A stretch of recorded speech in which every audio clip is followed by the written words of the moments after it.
అందరికీ నమస్కారం. నేను మీ Munna. Welcome to CTV Telugu media. ముఖ్యంగా ఈ వీడియో చేయడానికి కారణం ఏంటంటే, యాక్చువల్గా 2 రోజులు 3 రోజుల ముందు చేద్దాం అనుకున్నాం. కాకపోతే ఈ యుద్ధ వాతావరణంలో మా ఫ్యామిలీ మెంబర్స్ బహరీన్లో, ఖతర్లో ఉండడం వల్ల కొద్దిగా ఆ టెన్షన్లో ఉన్నాం. ఆ వాతావరణం కాబట్టి దృష్టి సాధించలేకపోయినాం. ఇప్పుడు అక్కడ ప్రశాంతమైన వాతావరణం ఉంది. సో ఎటువంటి యుద్ధ వాతావరణం లేదు. సో ఇవాళ అయితే కంప్లీట్గా బంద్ అయింది. ఆ వీడియోస్ కూడా మీకు వీడియోస్ నేను పెడతాను. ఇవాళ ఒక్క మెసేజ్ కూడా పడలేదు బహరీన్లో, ఖతర్లో. నాకు వచ్చిన ఇన్ఫర్మేషన్ ఏమైతే ఉందో అక్కడ ఉన్నది ఒకటి, ఇక్కడ మన మీడియా వాళ్ళు చూపిస్తుంది ఒకటి.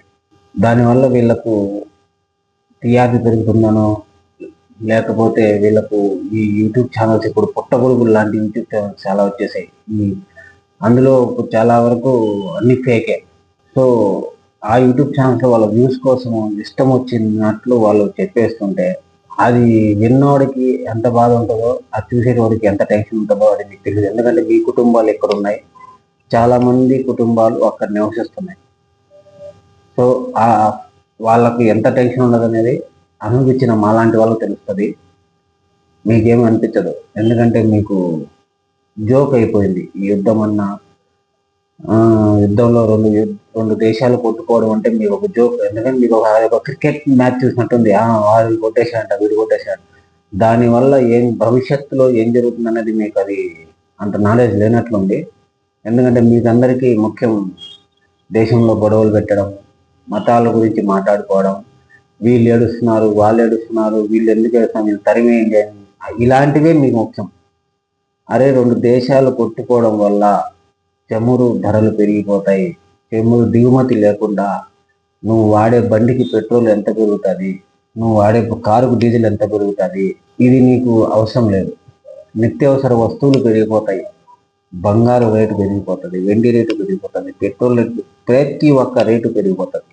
నీకు దీనివల్ల నీకు ఏం అవసరం లేదు. నీకని కాదు, నీలాంటి కొన్ని యూట్యూబ్ ఛానల్స్ కూడా చెప్తున్నాం, మరీ యూట్యూబ్ ఛానల్స్ చెప్తున్నాం. వాళ్ళు డిబేట్ పెట్టుకొని మరీ మాట్లాడుతున్నారు. వీళ్ళు ఇలా చేశారు, వాడు అలా చేశాడు, ఇంత క్రూరుడు, ఇంత దుర్మార్గుడు, వాడెవడు, చచ్చిందెవడు, చంపిందెవడు, యుద్ధం చేస్తుండేవాడు, యుద్ధం జరుగుతుంది ఏ దేశానికి, నీకెందుకు బాధ? ఏదేదో యుద్ధం మన ఇండియాలో జరిగినట్లు, మన భారతదేశంలో జరిగినట్లు మీరు ఫీల్ అయిపోతున్నారు. ముస్లిం సపోర్ట్ చేస్తే వెళ్ళిపోమని చెప్పండి ఇరాన్కి, ఈజీ చెప్పేస్తున్నారు, మీరు వెళ్ళిపోమని చెప్పండి. మరి హిందూ సపోర్ట్ చేస్తున్నారు, వాళ్ళని ఎక్కడ పంపించాలి? అమెరికాకా, ఇజ్రాయెల్కా? ఇది కాదు మనకు ముఖ్యం. వాస్తవాలు మాట్లాడుకోవాలి. జర్నలిజం అంటే వాస్తవాలు తెలపాలి, ప్రజలకు నిజాలు తెలపాలి. ఇక్కడున్న ప్రజలు మీ యూట్యూబ్ ఛానల్స్లో మీరు ఇచ్చే అడ్యూసుల వల్ల సగం మంది భయభ్రాంతులకు గురైతున్నారు. అక్కడ అంత జరుగుతుందా అని. ఎందుకంటే నా దగ్గర ఎవ్రీ డే వీడియోస్ ఉన్నాయి కాబట్టి నేను చెప్పి ధైర్యంగా మాట్లాడుతున్నాను.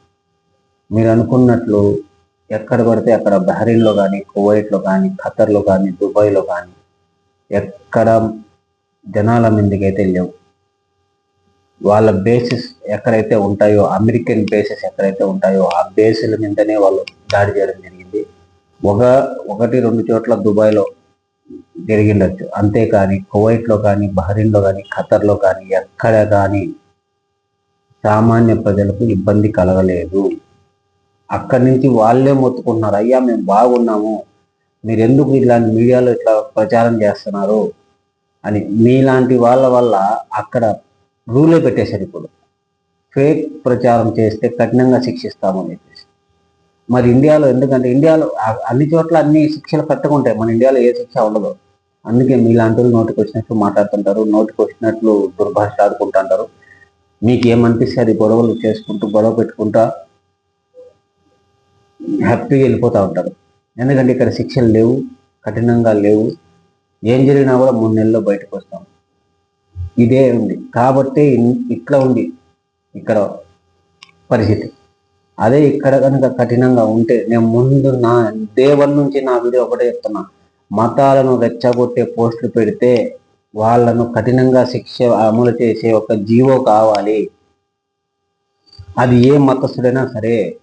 ఇప్పుడు దేశాలు దాటిపోయింది ఈ పంచాయతీ. ఆ మతస్థుడు వాడు చనిపోతే వీళ్ళకెందుకు బాధ, వీళ్ళకెందుకు నొప్పి, వీళ్ళు దేశద్రోహులు అంటే ఇండియాకు మీద ఉద్యమం జరిగితే వీళ్ళు ఎవరికి సపోర్ట్ చేస్తారు? ఎవడు కూడా, ఏ ముస్లిం అయినా కూడా ముందు వాడు పుట్టి పెరిగిన దేశానికే సపోర్ట్ చేస్తాడు. ఆ దేశాన్ని నువ్వు పెరిగిన దేశాన్ని ముందు ప్రేమించు అని ప్రవక్త ముహమ్మద్ సల్లల్లాహు అలైహి వసల్లం గారే చెప్పారు. ఆయన అడుగుజాడలో నడిచే ఏ ఒక్క ముస్లిం కూడా తను పుట్టిన నేలని, బతుకుతున్న నేలని అన్యాయం చేయాలని ఎవరు అనుకోరు. ప్రవక్త ముహమ్మద్ సల్లల్లాహు అలైహి వసల్లం ఆయన గారు చెప్పిన దారిలో నడిచే ఏ ఒక్క ముస్లిం కూడా తను పుట్టి పెరిగిన దేశాన్ని ఎవ్వరు కూడా నాశనం కానీ ద్రోహం కానీ చెయ్యడు. అది మీకు అర్థం కాదు. ప్రతి ఒక్కరు కూడా, అంటే నేను ముస్లిం అని చెప్పట్లేదు, ఒక హిందువు అని, హిందువులకు అది చెప్తున్నా, ముస్లింస్ అది చెప్తున్నా, దేశాన్ని నాశనం చేయాలి, 2 ముక్కలు చేయాలి అని చెప్పి ఎవరు అనుకున్నా, ఎవరు ప్రయత్నించినా, రెచ్చగొట్టే పోస్టులు ఎవరు పెట్టినా వారిపైన కఠినంగా శిక్షలు ఉండాలి. ఎవరో మధ్యాహ్నం విజయవాడ క్రైమ్ పోలీస్ స్టేషన్లో రిపోర్ట్ ఇచ్చారు మన బీజేపీ నాయకులు. మోడీ గారి మీద అసభ్యకరమైన పోస్టులు పెడితే వాళ్ళను కనుక్కొని వాళ్ళ మీద కఠినమైన చర్యలు తీసుకోవాలి. మోడీ గారి మీద పెడితేనే నువ్వు కఠిన శిక్ష అని చెప్పి మరి దేశం మీదే పెడుతున్నారు. దేశాన్ని 2 ముక్కలు చేయాలనుకుంటున్నారు కదా అయ్యా, మరి మిమ్మల్ని ఏం చేయాలి? ఇట్లా రెచ్చగొట్టే వాళ్ళ పోస్టు పెడితే వాళ్ళని ఏం చేయాలి? అంటే దేశానికన్నా గొప్పోడైతే కాదు కదా ప్రధాని, భరతమాత కంటే గొప్పోడైతే కాదు కదా ప్రధాని. మనమందరం కలిసి ఓటేస్తేనే ప్రధానమంత్రి అయ్యాడు. ఆయన దేవుడు కాదు. మీరు అనుకుంటున్నారు విశ్వ గురువు అని. ఆయన విశ్వానికి మొత్తానికి గురువు ఏం కాదు. మీ బీజేపీకి గురువు ఉండొచ్చు, మీ మతోన్మాద శక్తులకు ఆయన గురువు ఉండొచ్చు, అందరికీ గురువు కాదు. ఇలాంటి జీవో తీసుకొచ్చిన రోజు నేనే ఆయనకు దాసోహం అయిపోతా. మతాలను అడ్డు పెట్టుకొని రాజకీయం చేయకుండా మత కల్లోహాలు సృష్టించే వాళ్ళ మీద కఠిన చర్యలు తీసుకుంటామని చెప్పి కఠినమైన జీవో తీసుకొచ్చిన రోజు ఏ సోషల్ మీడియాలో కానీ, ఏ మీడియా ఛానల్లో కానీ మతాలను ఉద్దేశించి రెచ్చగొట్టే వ్యాఖ్యలు రాని రోజు నేనే ఆయనకు దాసోహం అయిపోతాను. నా లాంటి వాళ్ళు చాలామంది ఆయనకు దాసోహం అయిపోతారు. అప్పుడు అనుకుంటాం ఈయన నిజమైన భారతీయుడని. అంతేగాని ప్రధానమంత్రి మీద పోస్టులు పెడితే కఠినమైన చర్యలు తీసుకొని ప్రధానమంత్రి అని దేవుడు అయ్యా, దేవుళ్ళ మీద పెట్టుకుంటున్నారు మీరు. నువ్వు ఆయన మీద పెడతావు, వాడు నీ మీద పెడతాడు. ముస్లిం దేవుళ్ళని తిడతాడు, ఖురాన్ తిడతాడు, వాడు వచ్చేసి భగవద్గీతని తిడతాడు, దేవుళ్ళని తిడతాడు. వాళ్ళనేం అనకూడదా? అంటే మోదీని అంటేనే పెట్టాలా? అంటే మోదీ గారు ఏమైనా దేవుడా? కాదు కదా. ఆయన ఒక దేశ ప్రధాని, రాజకీయ నేత, మరీ ముఖ్యంగా రాజకీయ నేత. ఎందుకంటే వీళ్ళు చేస్తున్న రాజకీయం కాబట్టి. రాజకీయం అంటేనే ఇట్లా ఉంటుంది. రాజకీయం చేస్తున్నారనే దేశం ఎట్లుంది, ప్రజాసేవ చేస్తుంటే దేశం ఇట్లా ఉండదు. మీకందరికీ ఇంకా ట్రంప్ ఆయన మంచి ఒక సహృదయుడు అని మీకు తెలుస్తున్నట్లు. మన దేశానికి వీసాలు క్యాన్సిల్ చేశాడు ఆయన, విజిట్ వీసాలు కూడా క్యాన్సిల్ చేశారు. మంచోడు, చాలా మంచోడు. ఇప్పుడు మన దేశం అభివృద్ధి కాకుండా అన్నిటికీ అడ్డుపడాలి, నా దేశమే పైన ఉండాలి అనే ఆలోచన చాలా మంచోడు. దేశం కాక అన్ని దేశాలు నా కాళ్ళ కింద ఉండాలి, నేను చెప్పినట్లు నడవాలి అనుకుంటారు కదా, అందుకు చాలా మంచోడు ఆయన. కొన్ని వీడియోలు మీకు చూపిస్తాను, ఈ వీడియో చూడండి ఒకసారి. Israel is the reason for this war. America does not want to fight this war for Israel. Let's go. Come on, let's go. America does not want to send its sons and daughters to war for Israel. Your inability to name that shows your exemptness as leaders. This is wrong. And nobody wants to fight for Israel.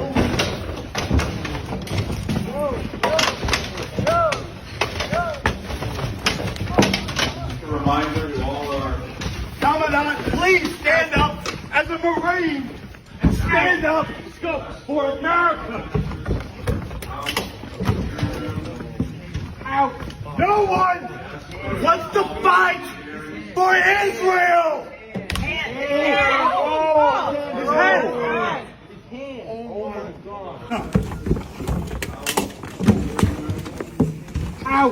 No one wants to fight for Israel. His hand, his hand. Oh, his hand.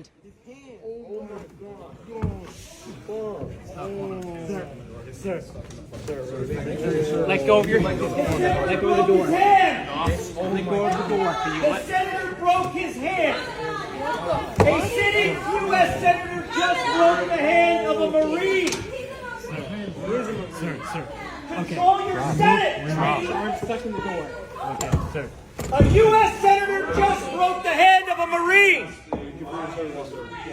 Hand stuck. A U.S.